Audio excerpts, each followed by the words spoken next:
Nagsisimula na rin ang CIDG na mag-imbestiga sa mga pulis na may kaugnayan sa kontrobersyal na war on drugs ng dating administrasyon. Balitang umaabante mula kay Edwin Balasa.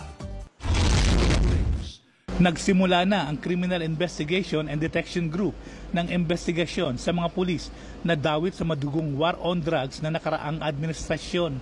Ito ay matapos banggitin ni dating PCSO General Manager Royina Garma sa House Quad Committee hearing na mayroong mga miyembro ng PNPA Class 1996 at 97 na ipinatawag ni dating Pangulong Rodrigo Duterte para isagawa ang Davao Model Drug War sa buong bansa.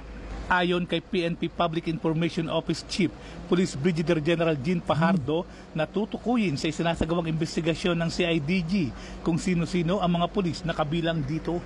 Inamin din ni Fajardo na kabilang siya sa PNPA Class 1996, subalit hindi umano siya naimbitahan kaya hindi siya kasama sa nasabing pulong. Dagdag pa ng opisyal na walang pagtatakpan ng PNP, baging mataas na opisyal man ang matutuklasang kasama sa umano'y reward system at EJK. Matatandaang nauna nang nanawagan si PNP Chief General Romel Francisco Marbil sa mga dating pinuno ng PNP na magpaliwanag sa naging papel nila sa war on drugs ng Administrasyong Duterte. Sinabi kasi ni Garma na alam ng mga PNP chiefs noon at maging ng mga regional directors ang reward system at EJK. Suportado naman ng palasyo ang sinasagawang investigasyon ng PNP kaugnay sa mga high-profile cases kaugnay ng war on drugs. Edwin Balasa, Abante sa Balita at Serbisyo.